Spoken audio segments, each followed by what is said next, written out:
rocking the suburbs just like Michael Jackson did. We're rocking the suburbs, except that he was talented. Well, maybe we're doing all right, too. This is the Community Solutions Podcast. I am Jason Bradley, and sitting here with Andrew Richter. The Michael Jackson's Michael Jackson. We're the new kids on the block, I think. Oh, I hope not. Oh, we got the right stuff. Oh, I hope not. I admit, back in the day, when I was at Hosterman Middle School, New Kids on the Block came on the bus on the way home. We all sang, including me. Oh, not me. I admitted I did, even though, I was an 80s pop fan, and I still am. I mean, me too. So anything like that came on, even I hummed along to Whitney Houston or something like that too. So, that's where pop music started to take a turn for me. All the stuff that came, The Cure, all that. I love that stuff. Duran Duran. Oh, that's great. But once that stuff started coming out, I mean, I think by then I was into Anthrax. And I don't know what else at the. Kind of never looking back at that point. So, what you gonna do? I still play disco. Okay, so there's no shame in that, right? I think so. I think it's good too. All right, we're not gonna bore you with that. We're gonna bore you with something else today. No, it's been good. We've been busy, and it's been a lot of fun. I mean, we've been talking with people, and we've been getting a good response, and we've been hearing from a lot of you out there. And I think that people are getting it at an increased rate. That local elections have a lot more influence than what we've given them in the past. That the power that is wielded at City Hall, at the county commission, sitting at the county seat, there is a lot more to that than what we have previously given them credit for. Well, I've said before, there's no deductions on your property taxes. That's right. So you're going to pay them regardless of whether you have a home mortgage or whether you have kids. It is something that there are people out there who pay more to their local government than they do the state or federal government. Yeah. And they aren't yet, they're not paying attention. And I think you're right. I think there is an increased awareness. I think there's an increase in agitation about it. That I say before, it's never too late to do something. Well, maybe it is in like Minneapolis, but in the real world, outside of North Korea, there is still an opportunity to influence this and change this. And I think, the problem is that there's not many people focused on it. Yeah. People will agree, but where are they? They're off at a governor's forum, right? Which pick your poison. You can go to those anytime. Yeah, it's just kind of. I mean, we need to be engaged in that race. Definitely, we need to try and win that race. We just want to be able to win it for the next couple of decades rather than one race. Well, and I mean, I've said it before, I think the key to winning the governor's race is to not take somebody from the legislature. That is a very tough transition, especially if you're in a leadership role. Right. It is, everybody makes 5,000 votes. Everybody makes up a voter's scorecard nowadays where they can pick 10 of them and make you look bad. Right. And I think the key to winning is to pick a mayor. I think the key to winning is to do something like that. That they're the people that I would look towards. St. Paul's a mess. Yes. And I don't know that bringing in, I'm not picking on the speaker, but forget that it's Mr. Dowd, just or Paul Thiessen, who was the previous speaker a few years ago. I don't know how a speaker makes that transition to governor. How many Speaker of the Houses have been president? I think one, James Polk. Yeah. I mean, you don't make that transition. It's just you're seen as part of the problem. You're seen as somebody who isn't going to make change, they're going to bring the same old that happens. And I think the key to winning is to get somebody who is not involved in St. Paul and who is a fresh face, I would say, I'm not sure it exists right now. So that's, I think if I got in the race, maybe I'd win the endorsement the way it's going. Boy. So, but I feel strongly that the future bench of candidates, the same thing with running for Congress. I mean, I think a popular mayor in a decent-sized city would make a better candidate any day than somebody who's been in the legislature for 20 years. Right. That's just me. I mean, I feel very strongly about that going from mayor or county commissioner to a position like that, I think the transition would be better than somebody who's you've proven you can run things at that level, and granted, I mean, still, it's still kind of like a legislature type job, but there's still the perception out there that if you're a mayor, that you're running your city versus you're just like the figurehead. I think to a certain extent, the mayor does have, even in weak mayor cities, which almost every one of them are. They do have additional responsibilities. They are kind of a head of state, if you will. It's definitely higher profile. Yes, it is. But again, I think a good, successful mayor can sidestep some of those landmines without giving too much away about how to do that. But that's a subject for another day. The governor's race is something that frustrates me. It frustrates me how much time that gets, even compared to the other statewide offices. Right. I mean, go ask 100 people who our state auditor is and what they do, and you'll get 99 blank stares. And unfortunately, that's an important office that nobody focuses on. Right. Attorney General, I think most people don't know what they do either. Secretary of State. I mean, somebody tell me their job description.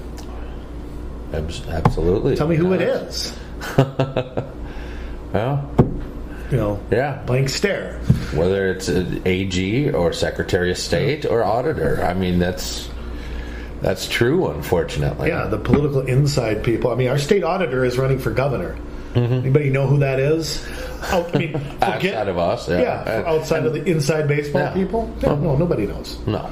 So I mean, it's just frustrating how much time that takes up and how much it takes away from all the other offices that need to be filled. I mean, it's just so many things can be better spent.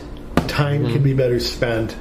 And it's frustrating to groups like ours. Yeah. And I'll admit, I am frustrated with it. Well, and I think those statewide offices outside of governor should probably be nonpartisan as well, just because who's going to be a better head of attorneys for the state of Minnesota, Democrat or Republican? You can't tell me based on party platform. It's party platform doesn't even address it. No. I mean, Attorney General, you're in a law enforcement capacity. I mean, that really is your job. I mean, look at the federal level. Attorney Jeff Sessions was appointed to that position. Right. We elected. Which is strange. Now, again, I'd rather have an elected nonpartisan. Right. Personally. Because I think they need to maintain, I think the Attorney General needs to maintain their independence. Right. At a state level. But, it is kind of strange how their job is to not make up the law as they go. Right. Enforce the law. And yet, at the same time, they're a partisan. You could even say a sheriff is very similar to that. That's what I was going to bring up. It's a nonpartisan election. It's countywide, so it's a little smaller, but... Unless it's Hennepin County. Well... It's bigger than it can... Basically, all CD3 and CD5. Right. Very big. So it's... Very big. Still not a statewide office. No, right. Yeah, but 87 counties, I mean... In a city or in a state of 4.5 million, there's not too many sheriffs. No. And it is true. I mean, you're supposed to be a cop. Same time, you have to kind of be a politician too. Yeah. So it's again kind of a strange dynamic. I mean, you are the most powerful person in a county as a sheriff. Yep. I mean, Roscoe really. P. Coltrane is you're the head of Hazard County. Well, anyway. that aside, well, I'm sure we'll talk about the governor's stuff a million times in the future, but our subject for today, Jay, let's get to our subject. And this is exciting stuff. Oh boy, are you in for a treat? I'll tell you what. I mean, being somebody who knows a little bit about investing, okay, municipal bonds are something a lot of people put some of their money into, including me. Yeah. I mean, it's backed by the full faith and credit of the government, which is, translation, we can tax your butt off. Right. And that, which has several different components, along with TIF districts, TIF, tax increment financing, is our subject for today. That sounds fun. I mean, it does not get any more exciting than that. I mean, these are incredible topics. And we're going to explain, again, we're not going to, just like some previous shows we've done the last couple of weeks, we're not going to get down and dirty into a lot of the minutia. We may do that in the future, but we're going to kind of give you, again, the 30,000-foot view of what is a bond, what is a TIF district, what does that mean, and what are the different types, and what can they be used to pay for. Now, we should mention that the laws on TIF and bonding can vary state to state. Right. There are some general principles. We'll try to make this as Minnesota-centric as possible. We do have some info in California and other states as well that I'm sure we'll mention. But the first kind of bond, okay, now what is a bond? Well, a bond is we want something, but we don't have the money. Right, exactly. It's a debt instrument, they call it. It's a term of borrowing. Yes. It is our friend Mark Hoffman's favorite instrument. Some people like guitar. Some people like drums. He likes bonds. And so... and myself, as somebody who used to have... We might write your cash I'm borrowing on his gravesite when he passes. Like Jim Morrison's grave, it'll say I'm cash you're borrowing, or your cash I'm borrowing, instead of whatever Jim Morrison's grave has. Anyways, as someone myself, I used to hold a Series 7 security license, so I understand bonds. You know, a lot of times they say you're either really good at bonds or really good at options. Puts. Right. So, but bonds... bonds are something that the people who purchase bonds are looking for something that isn't very risky. A lot of retirement packages are... The closer you get to retirement, the more you're in bonds. Right. When you're young, you go into international stocks. You go Futures into... market. Right. Like all that kind of stuff. The older you get, the more blue chips, the more, S&P 500 type. You want a... mutual funds. Yeah, you want a guaranteed return, but not a high risk, high reward. Right. So once you get closer to retirement, it's in a lot more bonds. And once you retire, then you're sitting in a lot of bonds, a lot of money markets, things like that. So a bond then is where an investor gives money to... if it's a corporate bond, a corporation. If it's a muni bond, it's a municipality, so on and so forth. There are many different types of bonds where the investor gives money, borrows money to an entity with the expectation that they're going to be paid back with interest over time until the maturation date of that bond, which is the time that all the principal is paid back. Which could take 20 years. It could. Yeah. Okay. Yep. And people can trade in those bonds. Some people don't hold them for the full maturation date.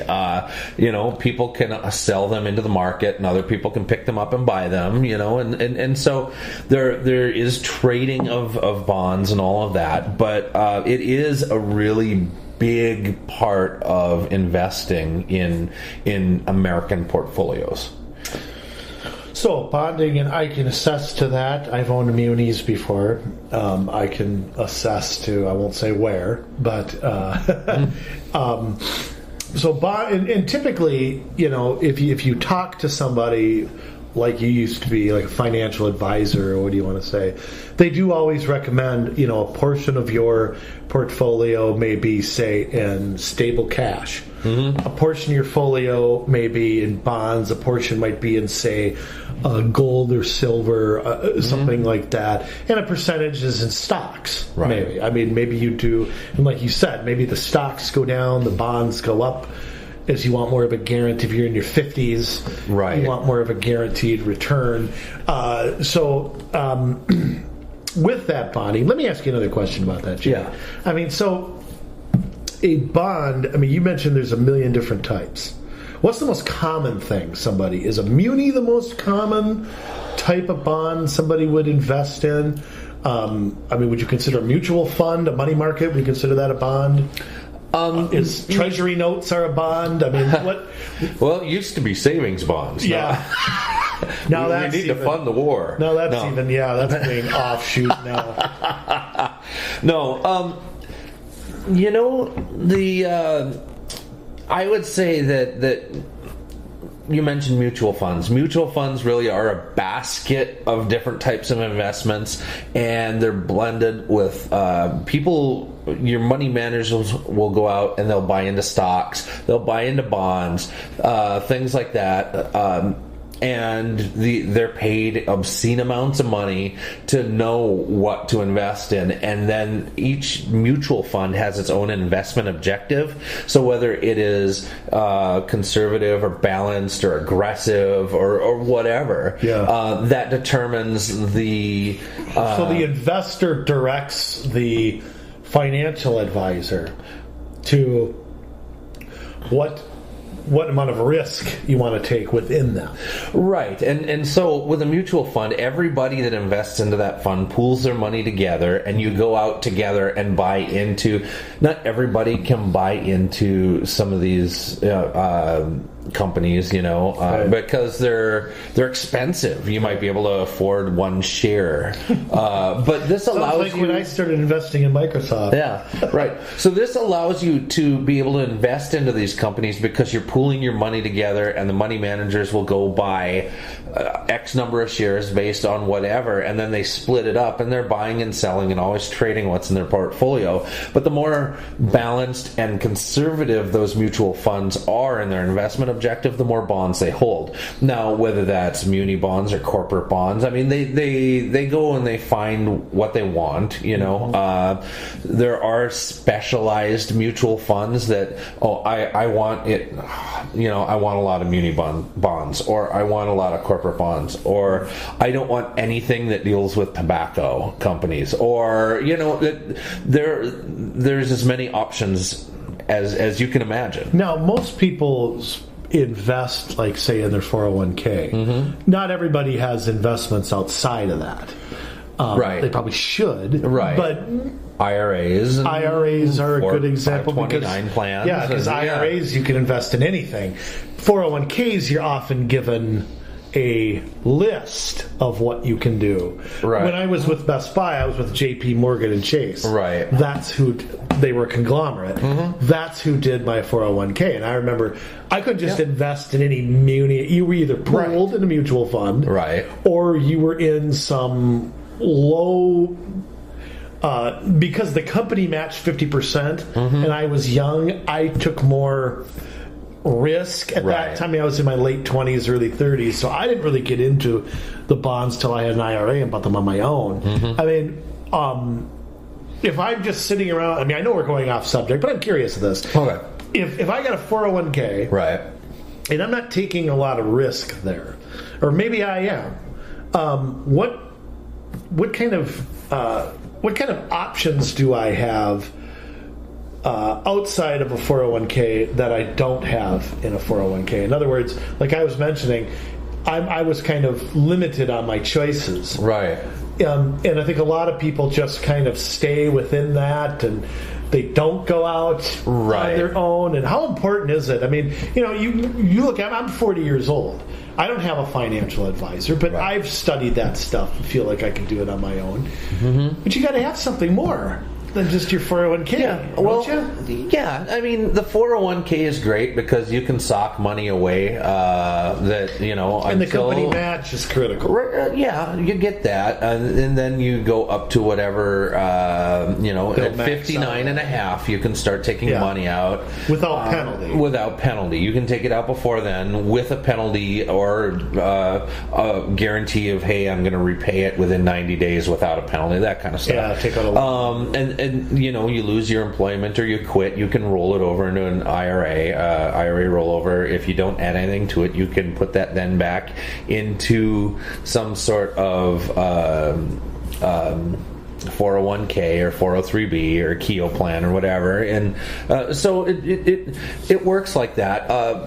But as far as you can't put real estate, you can't put actual gold. Right. You might have a mutual fund that invests in paper gold or something like that in a 401k. But you're taking pre-tax dollars, so it makes it look like legally to the IRS that you make less money than you do because you're putting the money. Don't worry, you'll get taxed on it later. Exactly, you get taxed on it later. See, an IRA is after tax. Mm-hmm. Yeah, right. Which is another thing. Tax diversity is not talked about much. Right. That if you've got, say, you have $200,000. I find this stuff interesting. Sorry, folks. We'll get to the bonding in a second.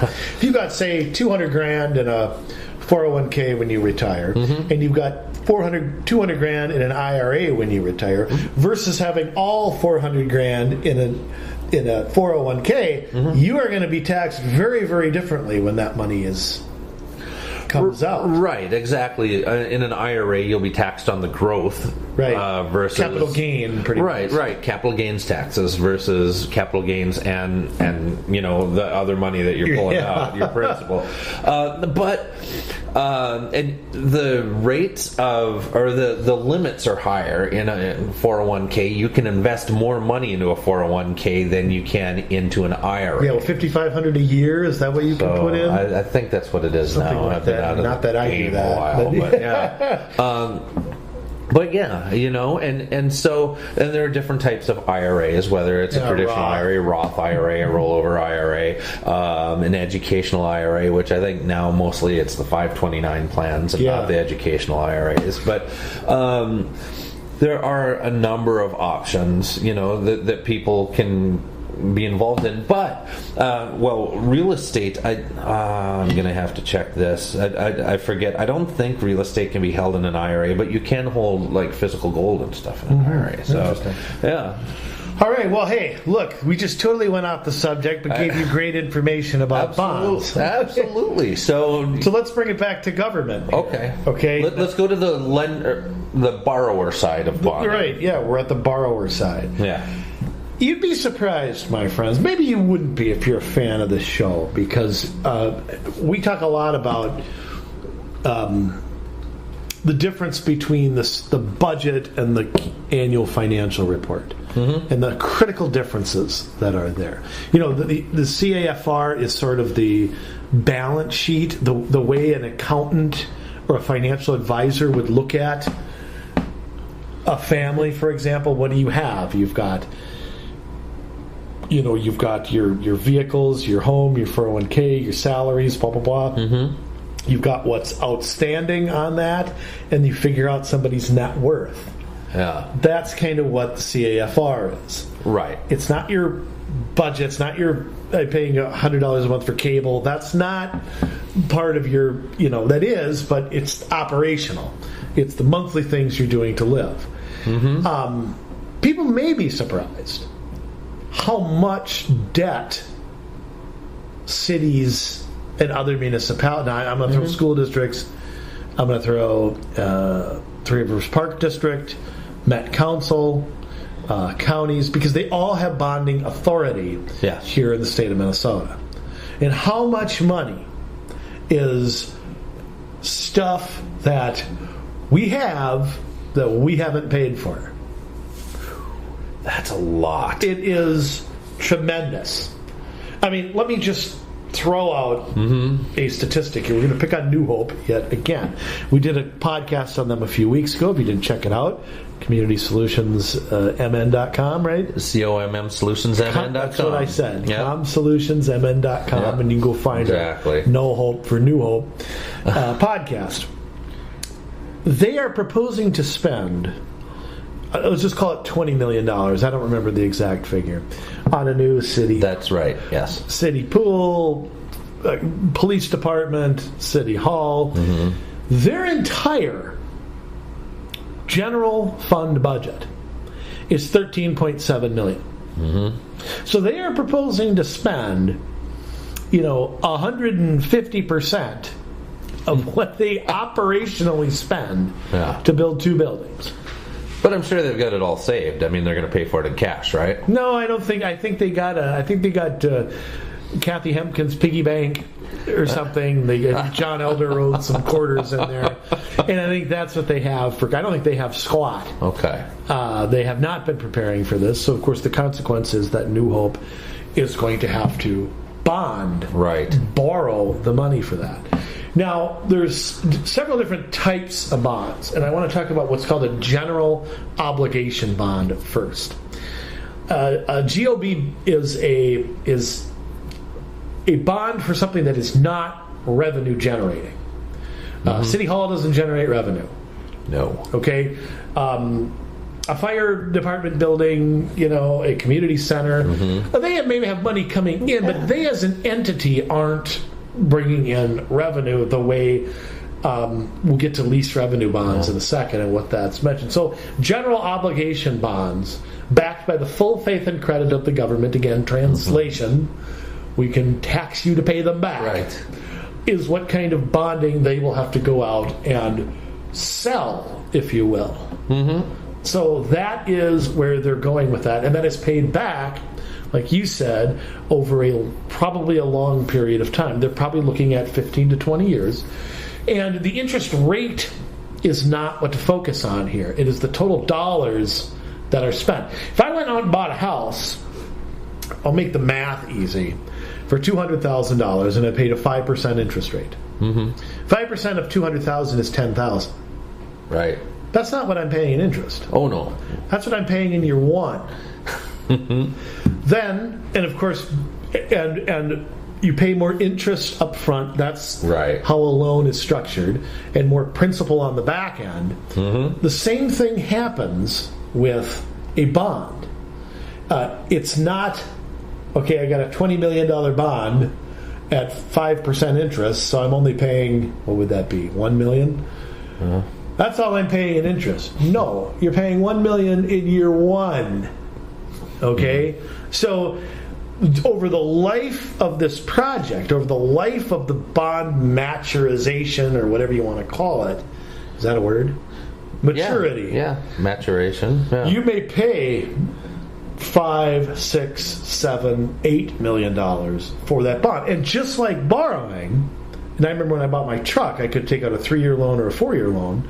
The 4-year loan was a higher interest rate because the longer you go out, the more money you end up paying. Absolutely. So those are the little deceptive things to watch for.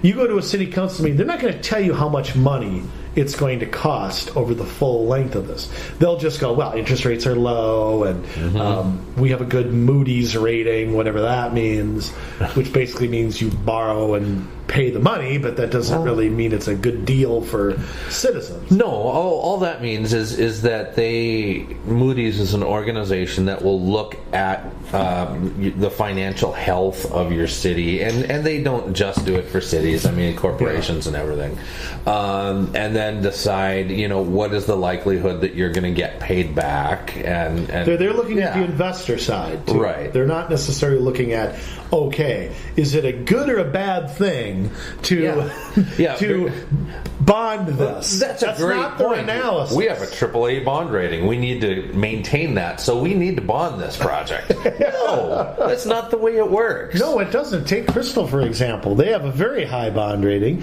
They're not borrowing for anything. No. They're trying to get rid of their debt. Right, but what the bond rating is when they do borrow, you will get your money. You have a very, the highest, probably a AA rating, I think is the highest one they give.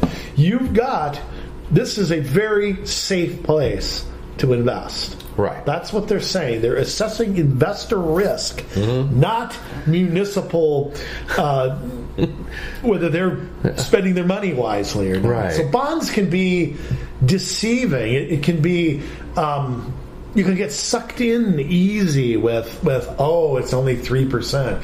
Oh, it's, that sounds like it's so little. Right. But, you got, and bonding is, the state of Minnesota does have some limits on, they have dollar limits. Statute 476 is the place to look. I don't want to look it up and explain it. It's written in lawyer speak. But it's a relation to their tax capacity. They can't owe more than a certain amount of their tax capacity. If their tax capacity is $100 million, I'm just making that up, they have a limit as to how much they can totally be out for. That may be 20%, it may be 30%. It's something, they have to be under a certain amount of money. Right. So they can't just go out with a credit card and just do whatever they want to. There are some I don't want to say restrictions because they do it anyway. Right. But then there's a second type of bond, and you will hear it's called a lease revenue bond. Now, this is something where it is not backed by the full faith and credit of the government. It is more of it's where they can make the justification that it will be paid through use. And those are commonly used for, say, building a toll road, building an airport, a power plant, a water utility, which would be public works around here. All right. That's commonly where a lease revenue bond. Strangely, though, you can use a general obligation bond for that. But there may be differences in interest rate. There may be limitations on that. Again, there's varying things, and it may require a supermajority on your council to do that, particularly in a charter city. They may spell that out. So there are different types there, and risk is assessed differently on those. But you will hear lease revenue bond, general obligation bond. You will hear those terms. You are on a city council, I guarantee you they want to borrow to pay something. Yes. Whether that's a new roof on something, whether that's a new pool, whether it's a new toilet in the downstairs, whatever, they're going to want something that they don't have the money for. Yes. Without a doubt. Parks, whatever. New swing set, new ball field, I don't know. You will run into general obligation bonds and lease revenue bonds, I guarantee. And for those of you that think... Or you're paying them off. Oh, right. And for those of you that think, this isn't such a big deal. I mean, I know that they borrowed for this project or that project. No, this is something that across the United States, municipalities are doing more and more and more of. I mean, if we were to look at... this is from municipalbonds.com, that all U.S. debt outside of muni bonds, and this is just debt. This isn't, debt obligations rather. $14.9 trillion. That's about 80%. There is another 3.7 trillion or 20% that's all muni bond debt. So we're talking about total deficit in the United States. Muni bonds are 20% of that. Yes. And muni bonds can be bought by anybody, right? So anybody, so somebody in China or in Jamaica can own a municipal bond in Plymouth. Yeah.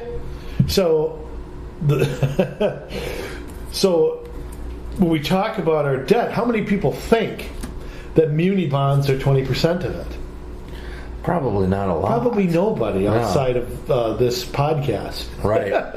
Unless you're a major investor. I mean, But I and we didn't think about this beforehand. But looking into certain cities, are muni bonds, 20, well. in a city, a muni bond is going to be almost, all of the muni bonds together are going to be a good deal of the debt. And as we'll talk about TIF later, that's something else. Yeah. That is a different type of debt. But even over time, I mean, if we look back to 1996, I mean, we're looking at in billions of dollars for muni bond issuance. U.S. municipalities were writing about $180 billion, which sounds like a ton. Okay, we're so billioned and trillioned out. I mean, you mentioned billions of dollars. We can't even compare. But let me put that into perspective. The entire state of Minnesota in a biennium spends about $45 billion in 2 years. So that's 4 times the size of our entire state budget.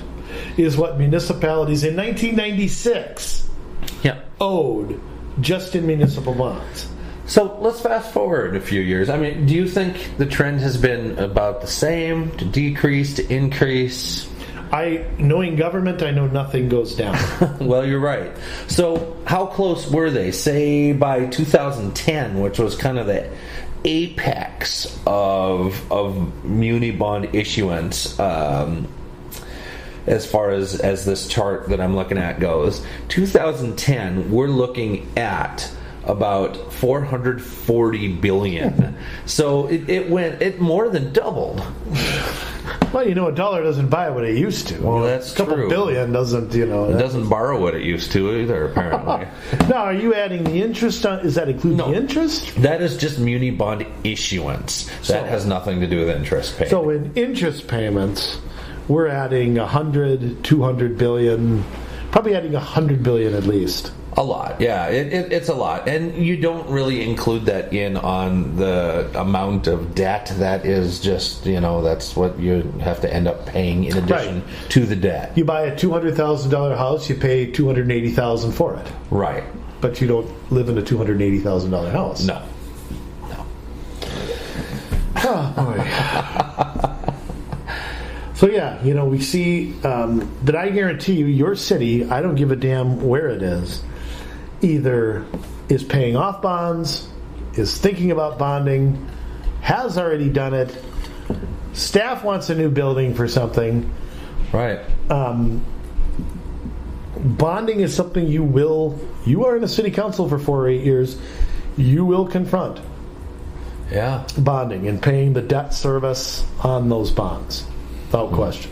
I mean, here at Crystal, we just paid some off with the pool. I mean, that was issued in the 90s. That was voted in. Yeah. But, I mean, it took 20 years to pay those bonds off. Right. So, I mean, we just ended doing that, I think, either with the budget last year or the budget in 2018. Yeah. So, that's a long time to pay off a municipal pool. Right.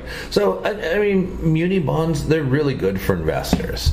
They are, I'd say they're probably good for city government. They are not so good for taxpayers. They're necessary sometimes. Yeah, we have to mention, a bond's not an evil 4-letter word. No. I think, I don't want to go too overboard here. But there are cases where borrowing makes some sense. It's okay to take out a little bit of debt. If your refrigerator blows out and you need to put part of it on the credit card, that's a major purchase that over time is going to,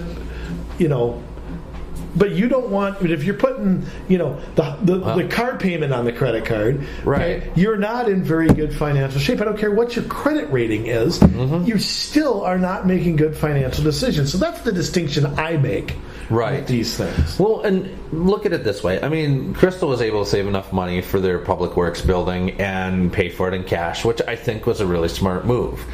I think something like the I-35 bridge collapse is probably a good idea of something where bonding would and should be looked at. Right. Maybe a place that's been devastated by a tornado, or a natural disaster. I mean, a strong city should have some sort of reserves, but in the event of a catastrophe that goes over and above that, I mean, obviously, I think bonding is an option. Right. And can I ask a question? Does every government building have to cost $20 million? I mean, does every one of them have to have a gymnasium and underground parking and, seat warmers on the toilet seat? And, I mean, right.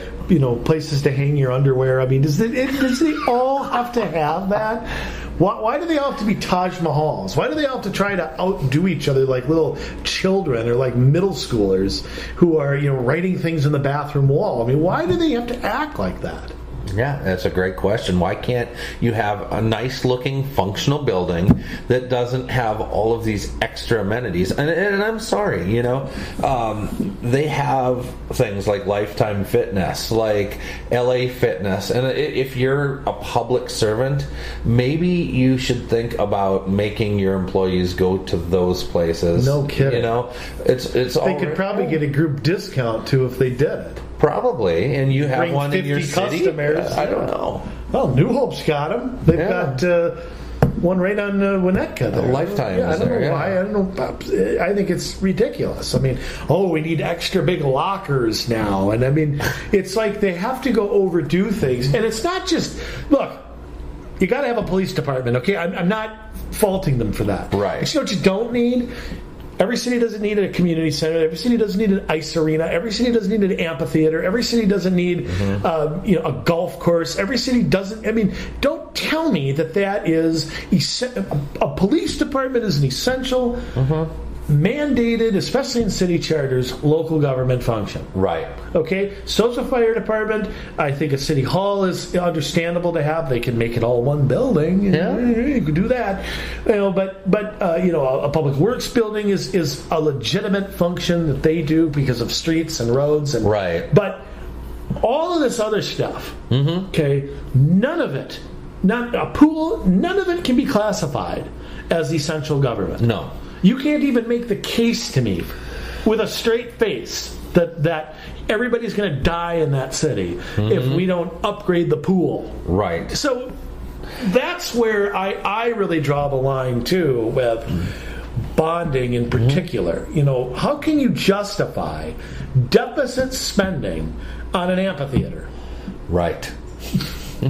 Now, the people in your city want that stuff. They want the amenities. I mean, we shouldn't be forced to live in slums everywhere. Right. Because, you want to live in a nice community. Live in a nice community, pay the extra in taxes, and be responsible about how you spend for that stuff. Or save that up and pay for it in cash. Yeah, well, that's it. I mean, by saving taxes, or cut something else. Exactly. I mean, make a choice. But I think there's so many cities out there that we call it keeping up with the Joneses. That they've got to. This city has something, so we have to have it. Blah blah blah blah blah blah. And that mentality has got to be eradicated out of city halls. How can you make the case a golf course is a necessary government function? I don't care if it's been there for 20 years. That's not what you're charged with doing. So it is to watch Golden Valley spend money on that, to see what New Hope's doing. They constantly are jacking up the prices to do it. I mean, there was a time where the New Hope golf course was the cheapest thing around. Now it's very expensive to the point you don't want to go anymore. And it's like, what are you doing? And I mean, again, it's whatever. I mean, it's just a city where the people are just clueless. Okay, not the people. I mean the government. Yes. Okay. So that covers. I mean, if it's a city investment into city things, well, that's the only time that ever happens, right? I mean, cities don't ever invest into things that aren't government, do they? Oh, they can't, can they? I don't think they can. I don't know. Wait a tiff. Hold on.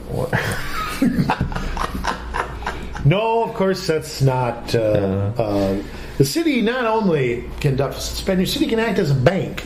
Wow. Your city can basically, and I think this is one of the most untalked about, most corrupt most unethical things that cities do, and that's tax increment financing.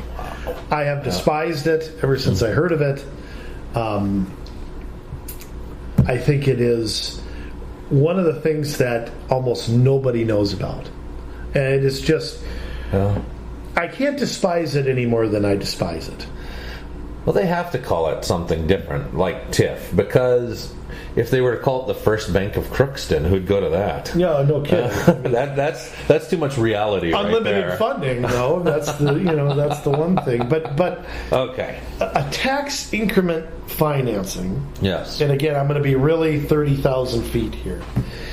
Is basically a developer, if you will, borrowing from a municipality and or their taxpayers to develop something, be it housing, be it a mall, be it an old folks home, be it whatever you want, and justifying it based on their generation of revenue for the city, i.e. I got a piece of land out there worth $50,000. No, we'll make it $100,000. We'll make the math easy. And say they're paying $500 a year to the city in property taxes. I make that commercial.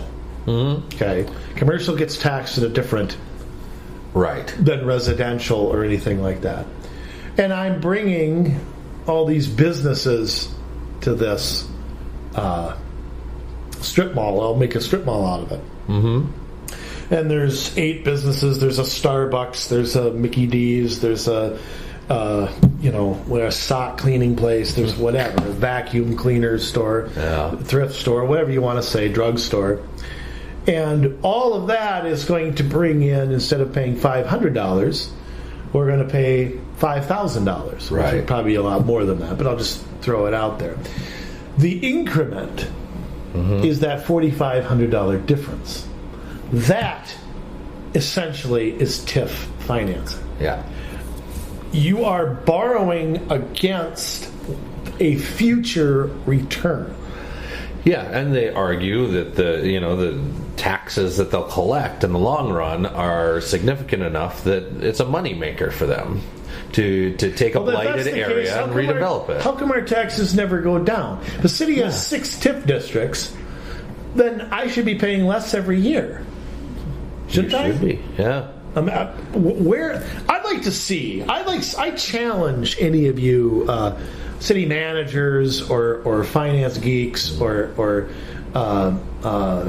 planning people to tell me where my taxes have gone down because of TIF.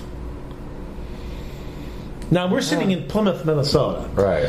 Now, I'm guessing Plymouth has TIF districts. I actually don't know, but I'm guessing they do. We don't need to look it up. I'm sure they do. I'm sure they do.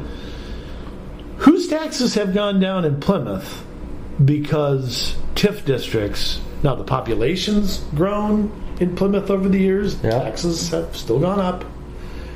Of course, the government's grown with it. Right. They got their amenities and their blah, blah, blah, whatever. Show me the evidence that anybody's. Show me where the cause and effect is of those two things. You know what they do? They get more money and they spend it. Yes. So that argument is so laughable. I don't know how anybody can argue with a straight face. Now, knowing the old Crystal City Council and a few other people, I guess I can think of some people who would do that. But it is not credible. Right. And we both know it's not credible. And you know what? If you can borrow, how come a bank isn't loaning you the money? Yeah. Why don't you go over to Wells Fargo and say, hey, look, I'm going to have all these businesses. They're going to be paying me.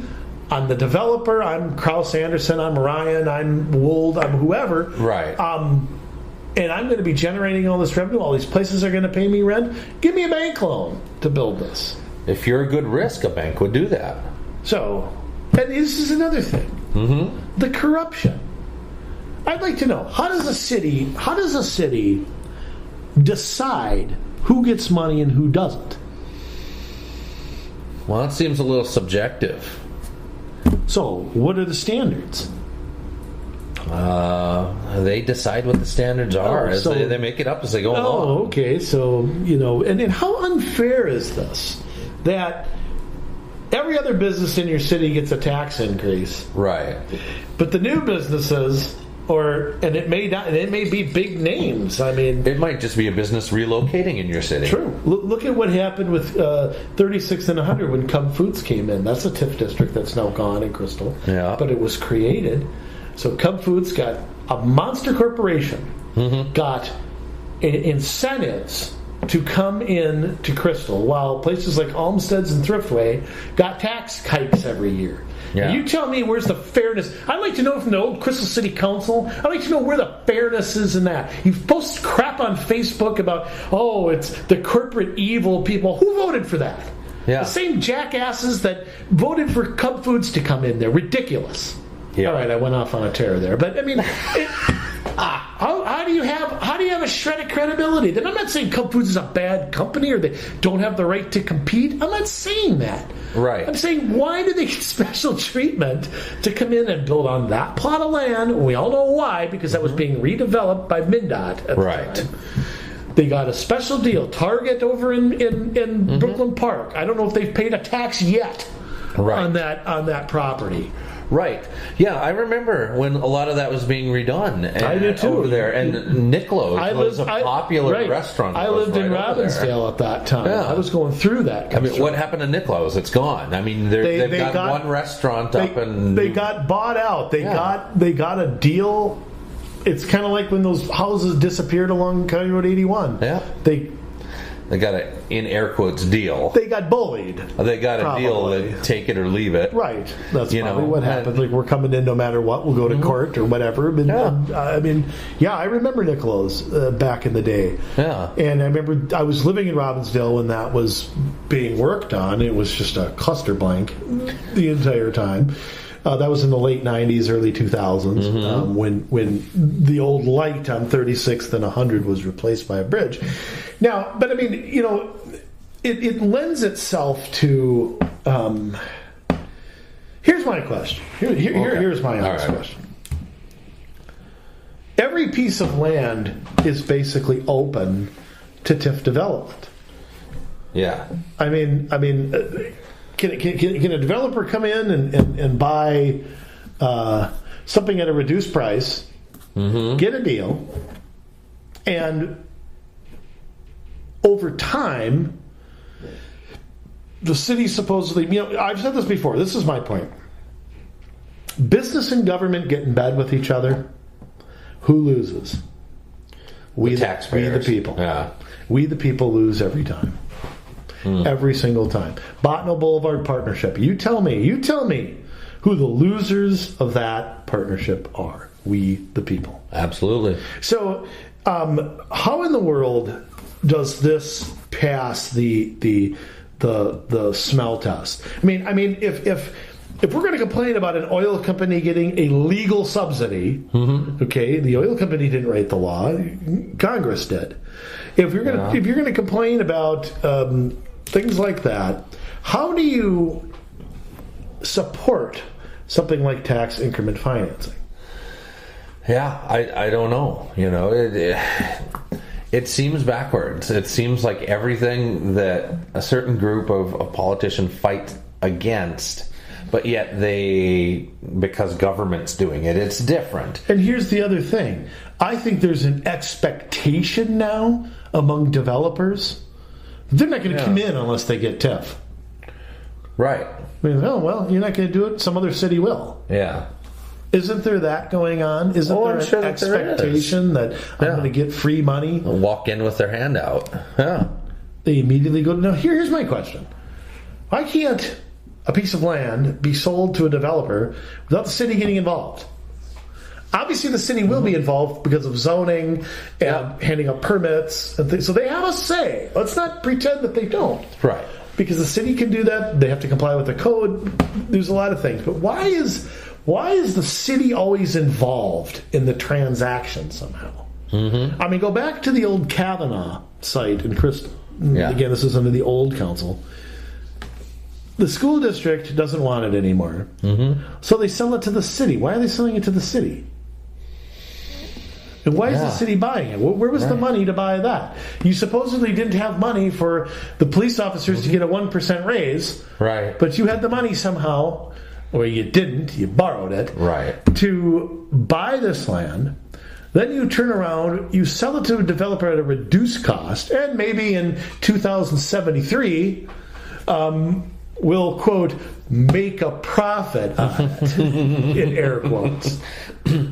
Which, and you're throwing a date out there like 2073, but, these things were originally in the 70s created out in California as a way to get around like bonding restrictions and stuff like that. So again, as we've talked about like with franchise fees, that's how you get around levy limits. This is how you got around bonding limits, is to create TIF districts. And so since Governor Jerry Brown in 2011, I believe it was, outlawed these in California, but every state... So he signed legislation that passed by the Assembly? Yep. Okay. So every state in the Union except for Arizona allows TIF financing. Time to consider retiring there. Yeah. District of Columbia has TIF as well. But California still has over, as of 2008 anyways, they still had over 400 TIF districts that they were paying on and are still paying on, I'm sure, a vast number of them. They probably had a sunset date in the legislation. Yeah. Something like that. Okay, by the end of 2012, you can't do them anymore. I'm guessing. Yeah. A lot of grandfather clauses. That's true. But these things can be written for a number of reasons. The main one, is redevelopment, to redevelop blighted areas. Or economic development at all. Economic development is another one. Yeah. It's actually different, and that's to encourage manufacturing and other You're taking industries. An area that has nothing and developing it versus that has something and redeveloping it. Right. Or also renewal and renovation, which is redeveloping areas with obsolete uses not meeting the blight test. So there are three different ways. Sounds like a justification for sustainable development. Right. Exactly. There's housing for assisting low and moderate income housing only. So how in the world do you make money on that? Right. Soils to clean up contaminated sites, or compact development, which is redevelopment of commercial areas with more dense developments. Of course, because the more you can cram into one space, the higher the tax increment is the case. Absolutely. So, and these crooks, they all have a different maximum duration. Yeah. A lot of these, 2073, maybe that's out there a little bit, but like redevelopment, 5 years, it could be 10 years, it could be. Redevelopment is a maximum duration of 25 years. That's still a long time to pay on something. Now, is that Minnesota? That's Minnesota law. Okay. Minnesota law. This is from the House website in Minnesota. Renewal and renovation, 15-year maximum. Economic development, 8-year maximum. Housing, 25-year. Soil, 20-year. And compact development, 25-year. Now, if we look at the TIF... So now that's the max. So they could do it... They could say, okay, development's 25 years, we'll do it in 10. Yeah. They could make that agreement. Just saying. Yeah, you can do it in less.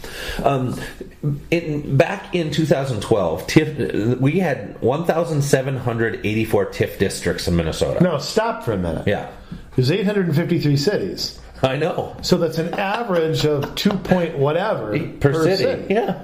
So Crookston could have 3 of them. Well, they couldn't because of the tax capacity, but chances are you've got multiple TIF districts right now, whatever city you're in, and probably it's probably split because the newer cities are going to be developing, the older cities are going to be redeveloping. Right. So you're not escaping them. No. Anyway. No, not at all. So, but redevelopment really is the biggest chunk of that.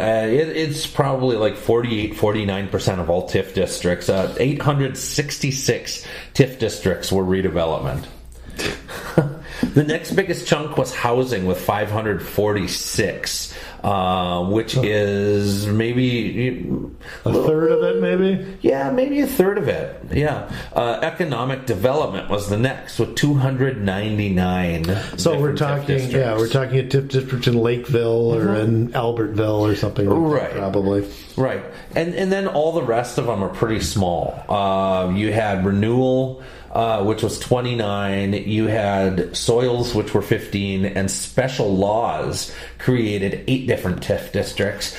And there were also 21 of them that were pre-1979 that fall under their own classification.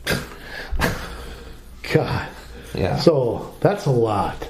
This is a big deal here. Yeah. TIF is huge. And it amazes me too. I've seen how casually this can happen. How the attitude of a city staff, and everybody does it, blah, blah, blah. I mean, what is it going to take? I mean, you could say it could take changes in the state law, but you've got so many TIF districts right now where it's going to be 30 years before we get rid of all what we have on the books. Right. So how do we, to me, the way to reverse this, you need new people on city councils right now. Yes. You need new people there. This number is only going to go up, especially as the Met Council and regional government put down their mandates or try to justify this kind of thing. We need more mixed-use development. Yep. We need more affordable housing. Spread out the grant money, which is your tax dollars under a different name, taxed by a different entity. So what we really need to stop TIF is, we've seen in California there's a state law, yet there's still 400 of them laying around. So what's up with Arizona? How come? I wonder why they don't have that. Huh? Nobody wants to build in the desert, or what? Maybe they got a GIF or something. They got something different. Maybe I don't know, but I guarantee you there is construction that goes on in Arizona. I've been to Phoenix. I've been there too. I've seen how it sprawls out into the various areas around Phoenix and Scottsdale, and so there definitely is development there. It's just financed differently. TIF just another one of these things that is just. So maybe another thing we should mention, TIF is, like you said, in the 70s, it's a relatively new thing. It's not something that dates back 100 years. Bonding's been around since the start of the country. That's a little bit of an exaggeration, but it's been around for a long time. Whereas TIF is still in the airport of life. Yes. TIF is just a baggage. Okay, it's only been there for 40 years, and look at how big it has gotten, and how this is where I wonder what TIF's like in Chicago. You talk about a corrupt city like that, and favors being handed out. How do we know? Why don't we check and see these developers who they're sending their campaign money to, and who ends up getting TIF and who ends up not? Right. That's bribery. Oh, absolutely. That's not First Amendment. Okay. That's beyond somebody's freedom of speech, to me. Right. Getting taxpayer dollars in return. That's absurd. Yes. So as much as I hate campaign finance of individuals, that's what I wouldn't restrict. But that's just me. Right. Well, I'm with you. So I don't know if that helps everybody understand a little bit more about. I gotta say, we made it interesting to listen to. I think so. I think this is an interesting show. We went on about investing from the investor side, from the borrower side, the taxpayer side, tax increment financing. You can find that stuff on what's the house page, Jay, that you're reading from? It's just house.ledge.state.mn.us.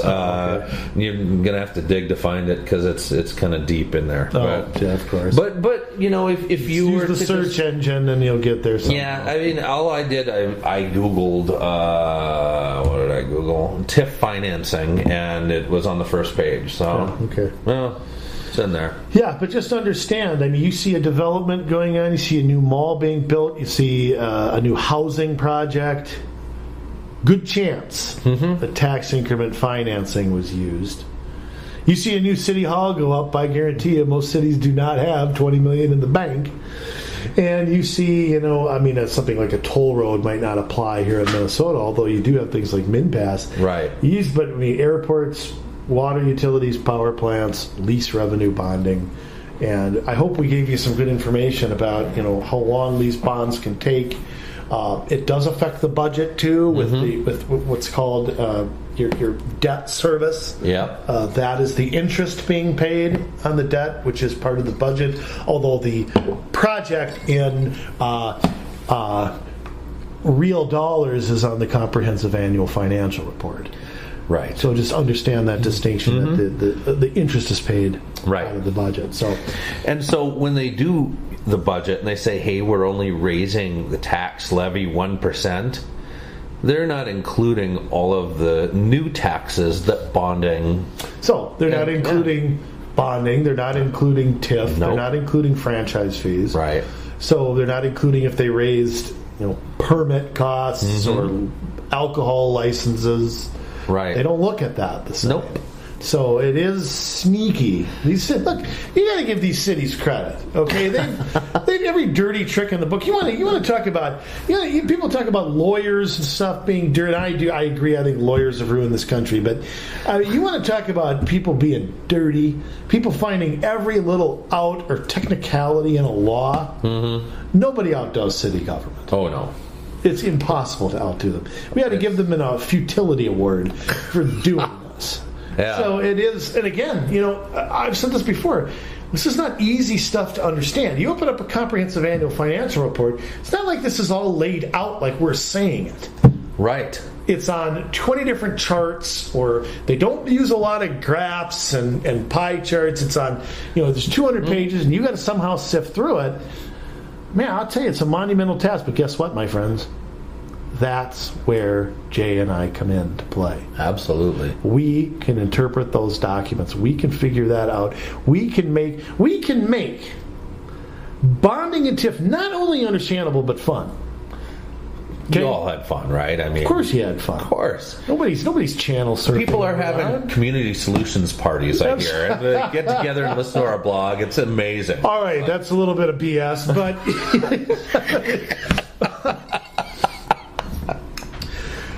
but yeah, that's the kind of service that we can provide is going through and speaking to you in English about what this means. And every city will rate this a little differently. There's not. It's hard to explain, but it's not like every CAFR is laid out the same way. Right. And so you gotta know. And I'm telling you people who want to run for office, you people who are even thinking about it, you people who it's your dream to run for city council, whatever. You can't do it without this knowledge. I am here to tell you cannot, because you know what's going to happen? You're going to get on the council and you're going to be clueless. You're going to get run over. You'll do whatever staff asks you to do. And if we don't have people challenging that, we might as well just all buy Greek bonds and all go down together. Might as well just do that. So it is essential that you get what we're saying. And you don't have to know every detail. That's not what we're asking of you.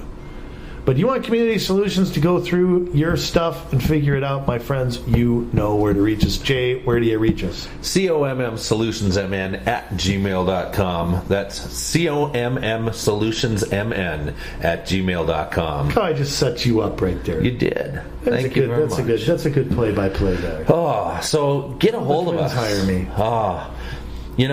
You want to run for something, you want to step into a commission, you want to tell us what's going on in your city so we can tell the world about it, so that everybody can see, hey, we're all in this together, because we are all in this together. You email us.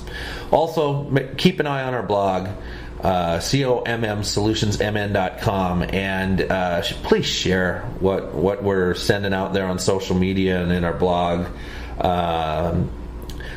share it so that the people that live around you understand this. If you're ever thinking about running for anything, the best thing you can do is share this information with them now, because you're going to build a community of people who are ready to support you right into your campaign.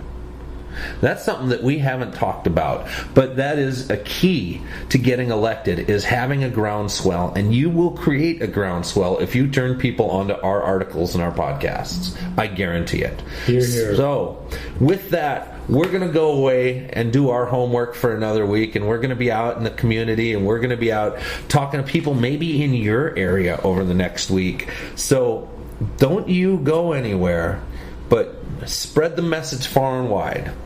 Thank you, Minnesota. We love you so much. Now, get out there and get to work.